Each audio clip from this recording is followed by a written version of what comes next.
Дали се моите клиенти немалка сума, инкриминираната сума е 50 000 лева, за да се узакони детски център, като се дали на посредника, който е подсъдим по делото, с целта той да предаде на другата подсъдима по делото, за да се уреди този въпрос. Но така и нищо не е станало. Сигнализирали са прокуратурата.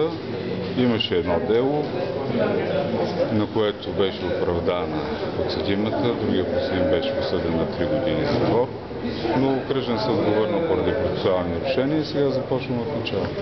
А вашата доверителка, тя попада ли под ударите на закона с това, че е дала? Не. Тя не попада под ударите на закона, то обвинението не е за подкуп, а за измама. Нямаме точно да кажете обвинението за измама? Може да го кажете точно? Измама? Какво с обещание? С обещание да се свърши тази услуга. И ми така е преценила прокуратурата. Не сме ние тия, които даваме правната квалификация. Ние тук в случая, в качеството ни на частни обвинители и граждански иски, се движим в рамките на обвинител. Някой, който го задава прокуратурата. Тоест, вашата доверителка иска да построи детски център на Лаута? Той е построен, да купи земята. Той не е, но тя иска да купи земята.